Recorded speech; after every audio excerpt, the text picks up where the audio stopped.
Buenas noches desde Madrid. Hoy comenzamos el capítulo 5, Reencarnación, que os puede dar claridad a este tema tan rechazado y tan poco investigado, y que los razonamientos y pruebas que dan os ayuden a comprender y aceptar esta realidad. La posibilidad del espíritu de volver a un nuevo cuerpo es lo que se denomina reencarnación. Ya Dios le da la oportunidad de corregir los errores de otras vidas y aprender a mejorarse como espíritu para seguir su camino de progreso hasta que ya no se necesite reencarnar. Hoy por hoy todavía es un concepto que la población no cree que esto sea lo que pasa, y sin embargo todas las circunstancias de las vidas presentes son consecuencias, para bien o para mal, de las vidas pasadas que se encuentran en el fondo de nuestro ser espiritual y tienen la repercusión o conexión con defectos o virtudes y hechos que ocurren en nuestra vida. Para ampliar y aclarar cómo se produce la reencarnación, hemos hecho esta pregunta a los espíritus, la cual nos contestó el espíritu de Lucía, que ya viene largo tiempo ayudándonos, junto con otras hermanas, y a continuación vamos a exponer. Las respuestas de estos espíritus fueron: Pregunta: ¿cómo se realiza el proceso de reencarnación de la selección del candidato hasta su reencarnación material, la selección de padres, pérdida de la memoria? ¿Cómo el espíritu va perdiendo la conciencia? El espíritu, ¿cómo se va ligando? Y posibilidades de emancipación. Efectivamente, el proceso de reencarnación es algo que también está planificado. La planificación de seres superiores, y para ello estudian muchísimo el bagaje previo, las vidas pasadas que ha tenido ese espíritu, y también estudian qué tienen que hacer en vidas futuras para poder completar lo que es todo su proceso. Está claro que algo tiene que decir el espíritu que va a encarnar. Efectivamente, al espíritu que va a encarnar, si está en condiciones adecuadas, es decir, ya a un nivel de conocimiento y de elevación de cierto grado, se le consulta, incluso se le pregunta. Incluso muchas veces es el propio espíritu el que pide algún tipo de prueba. En función de lo que vaya a ser necesario y cuál va a ser la ruta del viaje de este espíritu hasta llegar al objetivo, es como se va a seleccionar no solo el cuerpo en el que va a encarnar, me refiero a hombre o mujer, sino en qué estatus social, cómo va a estar rodeado y cómo va a ser su familia, qué tipos de amigos va a tener, cómo en el futuro va a desarrollarse su vida social, su vida laboral, si tendrá no o una familia. Todas estas cosas están muy predefinidas desde el inicio. En cuanto a la ley del olvido, ya habéis estudiado que justo en el momento de encarnar, como el espíritu se va introduciendo en sus gametos para formar ese embrión. Así todavía se recuerda todo, pero claro, el feto es complicado que nos explique qué le ha pasado en vidas pasadas cuando nace. Sigue recordando, y durante un breve periodo de tiempo, unos años, en la más mínima infancia, recuerda muchas de las cosas que le han pasado. El tema es que no tiene la capacidad de ese momento del léxico, por ejemplo, para poder elaborar un discurso que nos haga entender por qué circunstancias ha pasado, qué ha acontecido en sus vidas anteriores. A medida que el niño va creciendo, esas vivencias se van olvidando para dar paso a otras y no dejarse influenciar por temas anteriores o situaciones que ya haya creído vivir. Efectivamente, has comentado que hay momentos en los que existe un desdoblamiento. En verdad, es verdad que ocurre sobre todo durante el sueño, y en esos desdoblamientos somos capaces, como espíritus, de acordarnos de que nos ha pasado en vidas anteriores, frente a una misma situación. Pero también tenemos la habilidad de que cuando volvemos al cuerpo y éste se despierta, que aunque quede un leve atisbo de lo que ha ocurrido, realmente no lo podamos recordar con claridad todo el proceso, pero el espíritu está en un limbo mientras está introduciendo en el cuerpo, o está pegado a la madre o está en otro sitio.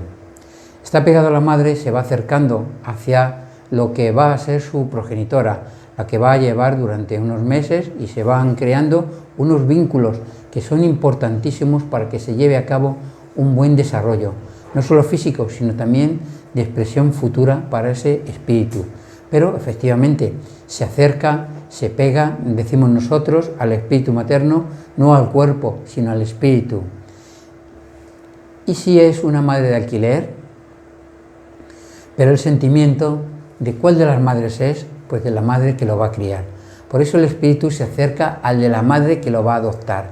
El espíritu del futuro bebé es al final de los progenitores, es decir, de los padres que lo van a criar. Puede ser que lo engendre o que no. Y si estamos hablando de un niño que va a ser huérfano, es decir, que sus padres van a fallecer y se va a criar en un orfanato, son pruebas que tiene que pasar el espíritu, pero por supuesto ese niño ha nacido de alguna madre. Se acercará al espíritu de esa madre y se ha acercado a ese espíritu porque necesitaba acercarse, necesitaba hacer en ese seno familiar para el motivo que sea, aunque se sepa que el futuro va a ser el de ser huérfano, pero es su destino, su camino realmente.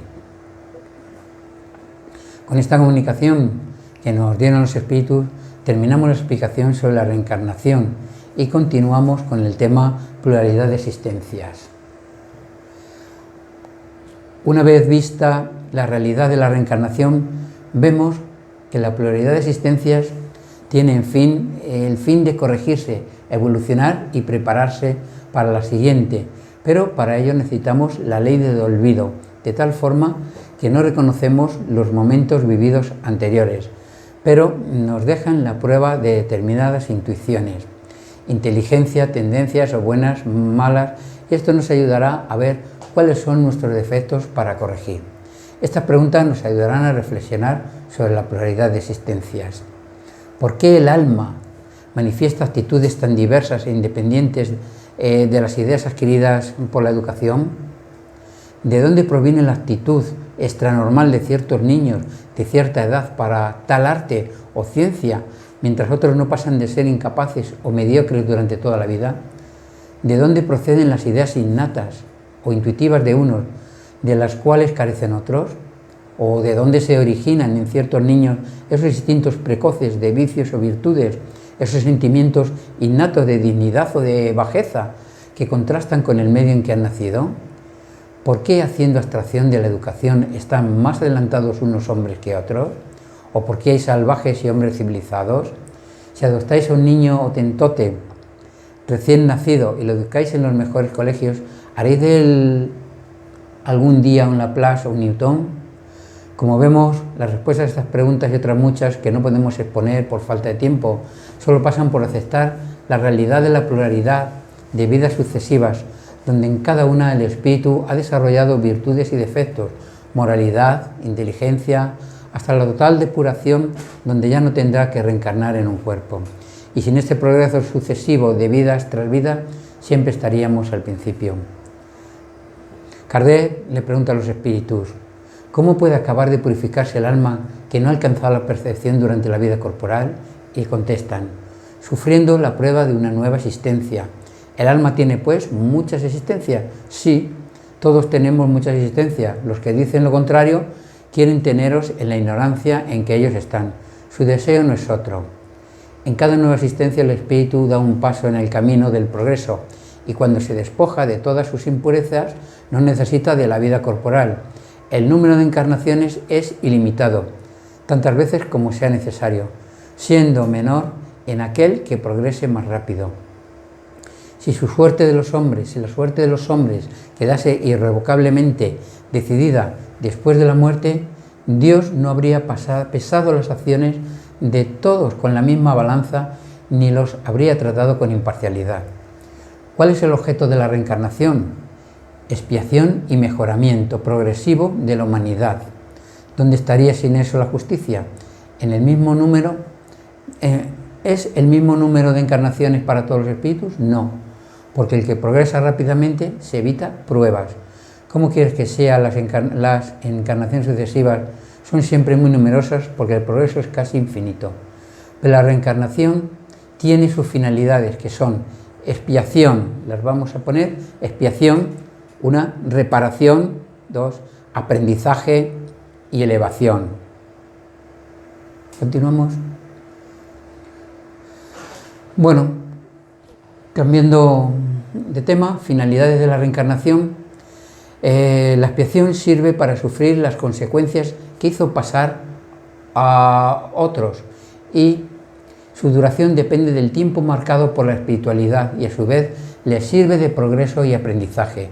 La reparación: si practicamos el mal tendremos que cargar con las consecuencias. Por ello, la reencarnación funciona como rescate correctivo del espíritu para su evolución. Y el aprendizaje: con las numerosas experiencias que la vida nos proporciona en la tierra, educamos nuestros sentimientos, esto es, nuestro corazón. Del mandamiento amar a Dios y al prójimo como a sí mismo derivan todos los otros principios educativos. El aprendizaje en la tierra nos da también la oportunidad de instruir nuestro espíritu, enriqueciéndolo de sabiduría. Elevación: a medida que vamos educando nuestro amor y adquiriendo sabiduría, simultáneamente nos capacitamos para habitar en planos superiores. Bueno, pues hasta aquí hemos llegado, hemos terminado esta lección por hoy. Esperemos que os haya interesado y os haya ayudado a comprender estos conceptos que hemos explicado. Buenas noches y hasta la próxima semana.